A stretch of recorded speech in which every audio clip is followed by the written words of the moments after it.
सब लोग कैसे हैं, देवकी, वसुदेव और हमारे प्राण वल्लभ कृष्ण कैसे हैं, बलदाऊ भैया कैसे हैं, ये सब ठीक है ना, कुशल तो हैं। उद्धव ने जैसे सुना, सुनते ही आंखों से अश्रु निकल पड़े, क्योंकि उद्धव जानते थे कि ये सब लीला समाप्त हो चुकी है, लेकिन विदुर को नहीं पता था। उद्धव रोने लगे, कुछ बताने की स्थिति में नहीं थे, आंखों से अश्रु बह रहे थे, गला रुंध गया था। जब उद्धव को होश आया तो उद्धव ने बताया, विदुर जी, तुम जिनके विषय में पूछ रहे हो वो सब जा चुके। प्राण वल्लभ गोविंद ने अपनी लीलाओं को समाप्त कर दिया है, अपने परम धाम को चले गए हैं। यहां भागवत में प्रसंग आता है कि उद्धव जी महाराज ने यहां भगवान की बाल लीलाओं से लेकर और महाप्रयाण तक की सभी लीलाओं को रो रो करके सुनाया है, क्योंकि याद में विरहातुर हो रहे थे उद्धव, इसलिए रो रो कर भगवान की लीलाओं को संक्षिप्त में विदुर को सुनाया है, क्योंकि भगवान की बाल लीलाओं से लेकर सब उद्धव को स्मरण होती आ रही है। लेकिन विदुर काका ने जब उद्धव जी के श्रीमुख से सुना, और उद्धव जी ने यह भी बताया कि विदुर जी, जब प्रभु मुझे उपदेश कर रहे थे तो वहां मैत्रेय मुनि संत भी बैठे हुए थे, और मेरे सामने ही प्रभु ने मैत्रेय मुनि नाम के संत को और तुम्हें उपदेश करने के लिए कहा था। आप चले जाओ हरिद्वार, हरिद्वार में मैत्रेय मुनि आपको उपदेश करेंगे। श्रीधाम वृंदावन से चलकर विदुर काका पहुंच जाते हैं हरिद्वार। हरिद्वार में मैत्रेय मुनि नाम के संत रहते हैं गंगा के किनारे। वहां उनकी कुटिया पर जब जाते हैं तो मैत्रेय मुनि ब्राह्मण हैं और विदुर दासी पुत्र हैं, लेकिन भगवान की भक्ति में जाति और पाति नहीं होती। मैत्रेय मुनि ब्राह्मण हैं, लेकिन काका विदुर को देखा तो दोनों हाथ उठाए, आइए विदुर आइए, आज तुम्हें धन्य हो गया। अरे आज मेरी कुटिया ने को तुमने पवित्र कर दिया। विदुर, मैं तो बहुत दिन से देख रहा था कि मुझे कहीं विदुर मिले तो मेरा गोविंद प्रभु मेरे ऊपर इतना बड़ा दायित्व सौंपकर मुझे गए हैं कि मुझे कहकर गए हैं कि यह उपदेश विदुर काका को करना। तो मैं तो यही देख रहा था कि मेरा विदुर काका विदुर कहीं मिले तो मैं ये प्रभु का जो दायित्व है मैं विदुर को कुछ उपदेश करूं। आज तो मेरी कुटिया को पवित्र कर दिया। विदुर काका, अब यहां से भागवत में शुरू हो जाता है विदुर और मैत्रेय संवाद। प्रेम से बोलिए राधे राधे। विदुर मैत्रेय संवाद। यहां विदुर जी ने मैत्रेय मुनि से कुछ प्रश्न किए, विविध प्रकार के प्रश्न मैत्रेय मुनि से किए, जिसमें यह भी पूछा कि भगवान संसार को क्यों बनाते हैं, और कहा प्रभु मैंने ये भी सुना है कि भगवान ने 12 शूकर का रूप लिया था, तो भगवान को शूकर का रूप क्यों धारण करना पड़ा, तो ये सब मुझे सुनाइए। मैत्रेय मुनि ने विदुर जी को सृष्टि का प्रसंग सविस्तार श्रवण कराया, और 12 भगवान की जो कथा है ये भी विदुर काका को सुनाई। कहते राज विदुर, इसमें एक बहुत बड़ा कारण था। महाराज कश्यप की 13 पत्नियां हैं, और जिनमें सबसे बड़ी पत्नी है दिति। दिति अपत्यम पुमान इति दैत्यः, और अदिति अपत्यम पुमान इति आदित्यः। जो दिति के पुत्र हुए वो दैत्य कहलाए, और अदिति के जो पुत्र हुए वो देवता कहलाए। पर सब के पुत्र हो गए, लेकिन दिति के कोई पुत्र नहीं हुआ। आज संध्या काल के समय दिति गई महाराज कश्यप के पास, आग्रह किया, महाराज मेरी शव वहने पुत्रवती है, लेकिन मुझे कोई पुत्र नहीं है, मुझे भी पुत्र होना चाहिए। पुत्र की कामना की जाकर महाराज कश्यप के सामने। महाराज कश्यप ने बहुत समझाया कि देवी सुनो, ये संध्याकालीन समय है, और संध्या के समय भगवान शिव अपने भूत प्रेत पिशाच कुष्मांड आदि गणों को साथ लेकर यहां विचरण करते हैं। और सांसारिक कार्यों में विषयासक्त कोई मिलता है तो उसे वो दंडित करते हैं। और देवी इस समय किए हुए गर्भाधान पर भूत प्रेतों का असर हो सकता है, इसलिए यह समय गर्भाधान के लिए उपयुक्त नहीं है। लेकिन दिति के दुराग्रह के सामने महाराज कश्यप को आज झुकना ही पड़ा और कहा जाओ तुम्हारे 2 पुत्र होंगे। लेकिन सुनो देवी, दोनों दुष्ट होंगे, दुराचारी होंगे, पापी होंगे, अत्याचारी होंगे। दिति तो भयभीत हो गई, कांपने लगी, महाराज ये क्या किया? महाराज ये क्या किया? मुझे तो सुंदर पुत्र चाहिए थे, आपने क्या किया? अब देवी मैं समय का प्रभाव कहां लेकर के जाऊं? पुत्र तो दुराचारी ही होंगे, दुष्ट ही होंगे, लेकिन हां देवी एक काम अच्छा होगा कि उनको मारने के लिए स्वयं भगवान को ही आना पड़ेगा। और इतना ही नहीं देवी, तुम्हारा जो पौत्र होगा वो भगवान का परम भक्त होगा। दिति प्रसन्न हो गई कि चलो मेरे पुत्रों को मारने के लिए स्वयं भगवान आएंगे।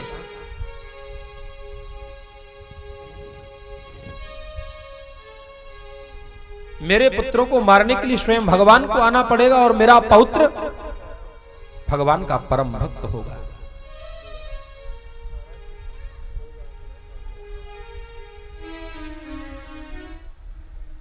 कहते दिति के गर्भ में जो बालक है, दिति ने इन 2 बालकों को 100 बरस तक अपने गर्भ में रखा। और ये कोई और नहीं है, साक्षात भगवान के पार्षद जय और विजय। सनक, सनंदन, सनातन, सनत कुमार चारों भाई एक बार गए थे बैकुंठ में। वहां द्वारपाल जय और विजय ने इनको रोक दिया कि भाई देखो, वैसे तो हमारे संत ब्राह्मणों का कोई रोक टोक नहीं है हमारे प्रभु के दरबार में, फिर भी हमारे प्रभु अभी विश्राम कर रहे हैं, अभी आप नहीं जा सकते। तो सनत कुमारों ने इन जय और विजय दोनों को श्राप दे दिया 3 जन्म का। बोले जाओ तुम 3 जन्मों तक राक्षस हो जाओ। अब तो डर गए, भयभीत हो गए, कांपने लगे, चरणों में गिर पड़े, महाराज क्षमा करो, हम पहचान नहीं पाए आपको।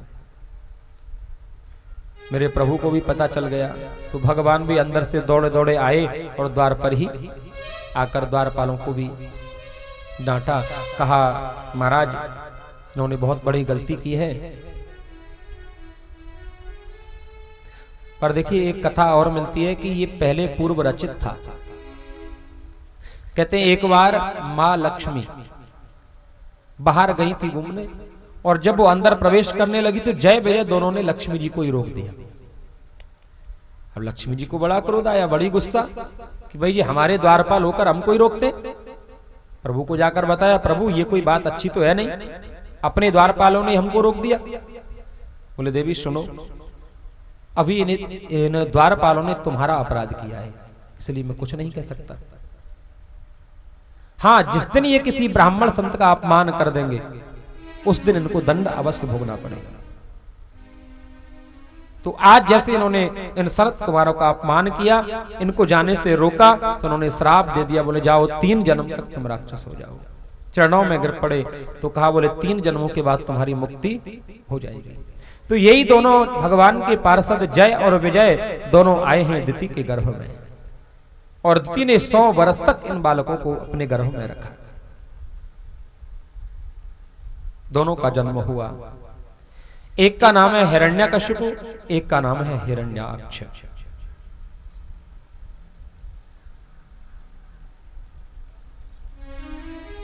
हिरण्यकशिपु, हिरण्याक्ष दोनों बड़े पराक्रमी थे। और देखिए कहते हैं इधर ब्रह्मा जी ने अपना सृष्टि कार्य शुरू कर रहे थे। सृष्टि कार्य जब चल रहा था तो सृष्टि कार्य करते करते पहले उन्होंने 10 मानस पुत्र किए, पर महाराज देखा कोई सृष्टि बढ़ ही नहीं रही है। फिर क्या हुआ?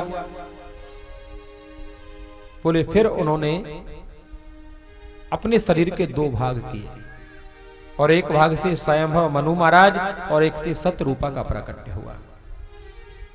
कि स्वयंभव और मनु सतरूपा, स्वयंभव और मनु सतरूपा, इनते भई नर सृष्टि अनुपा, इनते भई नर सृष्टि अनुपा। स्वयंभव मनु महाराज और महारानी सतरूपा के द्वारा ही सबसे पहले नर और मादा के द्वारा सृष्टि कार्य आरंभ हुआ। पर स्वयंभव मनु महाराज ने ब्रह्मा जी से कहा, भगवान हम सृष्टि तो करेंगे, पर जो सृष्टि करेंगे वो रहेंगे कहां, क्योंकि पृथ्वी तो है नहीं, पृथ्वी रसातल में चली गई है और रहने के लिए जमीन है नहीं। अब जमीन नहीं है तो लोग रहेंगे कहां? भाई उस समय कुछ लोग जो थे वो तो आकाश में विचरण करते थे जल के ऊपर। अब पृथ्वी नहीं है तो हम सृष्टि करें तो वो सृष्टि रहेगी कहां? इसके लिए स्थान की तो आवश्यकता है, स्थान तो होना चाहिए। ब्रह्मा जी भी सोच में पड़ गए, बात तो बिल्कुल ठीक है, भाई पृथ्वी तो है नहीं। तो ब्रह्मा जी प्रभु का ध्यान कर रहे थे और जैसे ध्यान कर रहे थे, ध्यान करते करते ब्रह्मा जी को छींक आ गई और जैसे छींक आई तो ब्रह्मा जी की नासिका से एक छोटा सा सूकर का बालक निकल पड़ा और देखते देखते विशाल रूप ले लिया। बोलिए बारह भगवान की जय। बड़ा विशाल रूप लेकर और अगाध प्रलयंकालीन समुद्र के उस जल में प्रवेश कर जा रहे थे नीचे। कहते हैं सूकर का ही रूप ले लिया भैया। कहते हैं सूकर जो होता है ना, इसके अंदर घ्राण शक्ति बहुत ज्यादा होती है। घ्राण यानी सूंघने की शक्ति, ये पता लगा लेता है कि कहां क्या वस्तु है। इसके अंदर घ्राण शक्ति होती है। गंध, और पृथ्वी क्या है? बोले तत्र गंधवती पृथ्वी, पृथ्वी गंधवती है।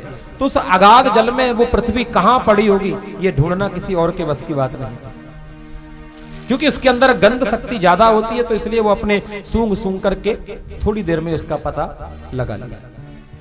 गए अगाध प्रलयंकालीन जल में और पृथ्वी का पता लगाया और उसको अपनी दष्टराओं पर रखकर बारह भगवान जब ऊपर आ रहे थे पृथ्वी को लेकर, इधर से आ रहा था हिरण्याक्ष। हिरण्याक्ष ने देखा है ये तो मेरी पृथ्वी है, ये सूकर इसको कहां लेकर जा रहा है? अरे ओ कि मेरी पृथ्वी को तू कहां लेकर जा रहा है? ये तो मेरी है। हिरण्याक्ष क्या है? बोले जो मेरा मेरा करता है ना वही हिरण्याक्ष है। प्रेम से बोलिए राधे राधे। भगवान को ललकार रहा है, भगवान आ रहे हैं। बीच में ही भगवान से युद्ध छिड़ गया और युद्ध ऐसा छिड़ा कि हिरण्याक्ष भी बड़ा पराक्रमी था, कम नहीं था। कहते हैं भगवान को भी इतनी चोट आई थी कि जब लक्ष्मी जी चरण दबाती थी ना तो इतनी चोट आई थी हिरण्याक्ष की, क्योंकि हिरण्याक्ष कोई कम पराक्रमी नहीं था। और पराक्रमी कम कैसे होता था? तो भगवान का द्वारपाल ही। प्रेम से बोलिए राधे राधे। तो आज मेरे प्रभु ने उस हिरण्याक्ष का उद्धार किया और पृथ्वी को लेकर जब आ रहे थे ऊपर, तो इधर पृथ्वी के मन में भी थोड़ा सा अभिमान होने लगा कि भाई देखो मेरे बिना तो भगवान का भी काम नहीं चलता। मैं कुछ रसातल में क्या चली गई कुछ दिन के लिए, मेरे लिए तो भगवान को सूकर का रूप धारण करना पड़ा। अब भाई पृथ्वी के अभिमान को भी दूर करना है। मेरे गोविंद ने बारह भगवान ने और अपने निजधाम वृंदावन का दर्शन कराया। देखा तो चिड़ियां कलरव कर रही हैं, संत महात्मा बैठकर कीर्तन कर रहे हैं, गौएं विचरण कर रही हैं। देखा है प्रभु ये क्या है? बोले देवी आपको नहीं पता, ये मेरा निजधाम वृंदावन है। बोले वृंदावन, लेकिन ये सब कुछ तो मेरे ही ऊपर है और मैं आपकी दाढ़ों पे रखी हुई हूं ऊपर, तो ये वृंदावन अलग से कहां से आ गया? बोले देवी ये वृंदावन तुमसे भी अलग है। सारे संसार का प्रलय होता है पर वृंदावन का कभी प्रलय नहीं होता। वृंदावन के वृक्ष को मरमना जाने को, डार डार और पात पात पे श्री राधे राधे हो। श्री राधे मेरा मन पंछी में चाहूं उड़ वृंदावन जाओ। मेरा मन पंछी में चाहूं उड़ वृंदावन जाओ। वृंदावन की कुंज गली में राधे राधे गाओ। वृंदावन की कुंज गली में राधे राधे गाओ।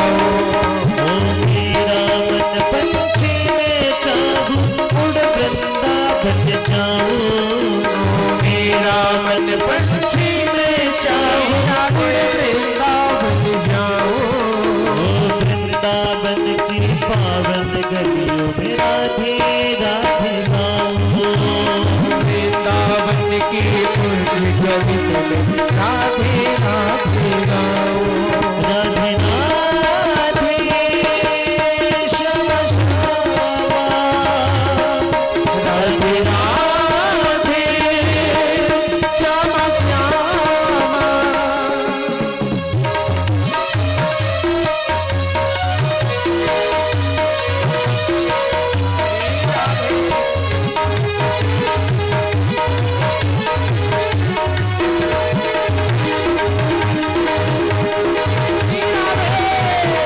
अपने निजधाम वृंदावन का दर्शन कराकर पृथ्वी के मन के अभिमान को दूर किया। अब वारा भगवान जब पृथ्वी को जल के ऊपर स्थापित करने लगे तो महाराज बात ये हो गई, समस्या आई कि पृथ्वी को अब रोकने वाला कौन है, कहां स्थापित करे, कौन पृथ्वी को धारण करे, पृथ्वी का आधार कौन बने। कोई तैयार नहीं हुआ। अंत में जाकर शेषनाग जी तैयार हुए। बोले प्रभु आपकी आज्ञा तो हम टाल ही नहीं सकते, आप आज्ञा करें और हम मना कर दें ऐसा तो हो ही नहीं सकता। पर प्रभु एक शर्त जरूर रखेंगे, धारण तो हम कर लेंगे पर हमारी शर्त ये होगी कि हम कब तक धारण करें, हमें कोई सीमा बता दो, निश्चित अवधि, तब तक हम धारण कर लेंगे। तो भगवान ने अवधि भी ऐसी बता दी। बोले शेषनाग तुम अपने 1000 फनों से मेरे नामों का उच्चारण करना और जब मेरे नाम समाप्त हो जाएं उसी दिन तक धारण करनी है। कहते तब से अब तक भगवान के नामों का कोई अंत नहीं हुआ और शेषनाग जी पृथ्वी को धारण किए हुए हैं। बोले पृथ्वी माता की शेषनाग भगवान की जय। जय जय श्री राधे श्याम।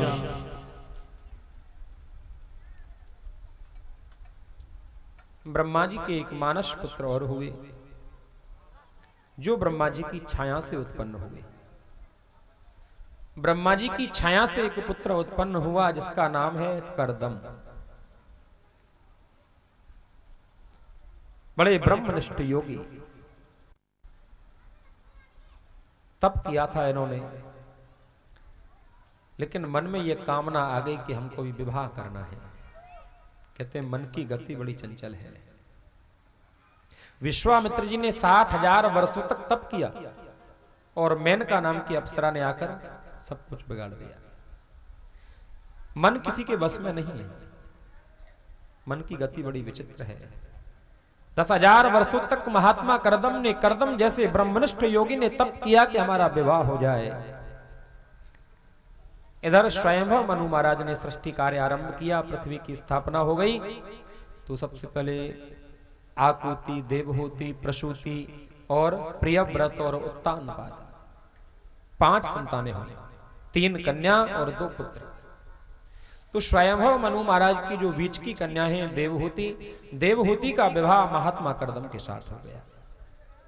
प्रभु प्रेरणा से देवहूति का विवाह महात्मा करदम के साथ हुआ। अरुंधति, अनुसुईया जैसी 9 गुणवती कन्याओं का जन्म हुआ और 10वीं संतान के रूप में स्वयं देवहूति और महात्मा करदम के यहाँ कपिल भगवान का प्राकट्य हुआ। बोलिए कपिल भगवान की जय। जो सांख्य शास्त्र के प्रवर्तक हैं महात्मा कपिल ने मां देवहूति को सांख्य शास्त्र का उपदेश किया। इधर महात्मा करदम ने जब देखा मेरा पुत्र हो गया, और पुत्र भी ऐसा वैसा नहीं, स्वयं भगवान पुत्र बनकर आए हैं, अब जीवन की कोई कामना नहीं, उन्होंने 9 कन्याओं का विवाह किया और भगवान कपिल के दर्शन किए और वन में चले गए। इधर भगवान कपिल ने मां देवहूति को सांख्य शास्त्र का उपदेश किया है। सांख्य शास्त्र का ज्यादा विस्तृत तो नहीं करेंगे, उसमें ध्यान योग का बड़ा सुंदर वर्णन किया है। ध्यान योग बताया है कि मां, देखिए वैसे भी जप योग से भी ध्यान योग ज्यादा प्रबल है। ध्यान दें भाई, जप करते हैं तो जप करने में तो मन इधर उधर निकल जाता है, पर ध्यान करने में बोले ध्यान तो तभी होगा जब मन करेगा। प्रेम से बोलिए राधे राधे। तो ध्यान योग बताया कि नेत्र बंद करके बैठ जाओ, पूरक कुंभक रेचक प्राणायाम करो। प्राणायाम करके अपना जो हृदय है उसको ऐसा मानो कि ये कमल है, और ये कमल कैसा है, बोले इसकी डंडी तो ऊपर है और कमल नीचे है, उल्टा लटका हुआ है। अब ऐसा ध्यान करो कि ये कमल सीधा हो रहा है, और सीधा होकर फिर ध्यान करो कि ये कमल खिल, करो कि ये कमल के और उस कमल के प्रभु के स्वरूप का ध्यान करो। ऐसा भगवान ने ध्यान योग बताया। और देखिए वास्तव में ध्यान योग करने से मन की स्थिरता आती है। आप रोज बैठ जाओ और बैठकर एक तरफ से वृंदावन का चिंतन शुरू कर दो, निधिवन जाओ, फिर इस्कॉन टेम्पल जाओ, और फिर प्रेम मंदिर जाओ, फिर वैष्णो देवी जाओ, और कहीं नहीं जाना तो फिर सीधे निधिवन में चले जाओ और वहीं पे आसन लगाओ, आंखें यहां बंद करो और पहुंच जाओ सीधे निधिवन में, और फिर निधिवन में आनंद लो किशोरी राधा रानी और ब्रज गोपियों के महाराज का। यह ध्यान योग में बहुत आनंद मिलता है। तो ध्यान योग का वर्णन किया। और देखिए एक विशेष बात भगवान कपिल ने मां देवहूति को यह बताई कि मां भक्ति करो, पर भक्ति साधारण मत करना। भक्ति करो तो तीव्रेण भक्ति योगेन मनो मय्य अर्पितम स्थिरम। मां तीव्र भक्ति के द्वारा मन को मुझ में स्थापित कर दो। और एक बार नहीं कई बार ये कहा कि तीव्रेण भक्ति योगेन मनो मय्य अर्पितम स्थिरम, और भक्ति योगेन तीव्रेण विरक्त्या च नयेद वशम, और तीव्रेण आत्म समाधिना। कई श्लोकों में ऐसा शब्द भगवान ने लाए कि मां भक्ति तो करो पर तीव्र करो। तीव्र भक्ति का स्वरूप क्या है? तीव्र भक्ति का स्वरूप है छटपटाहट, अकुलाहट, छटपटाना। ऐसा लगे कि वास्तव में कुछ खो गया है, उसको ढूंढ रहे हैं। कुछ मन में ऐसा लगे, छटपटाहट हो, अकलाहट हो, तीव्रता आए, जैसे किसी का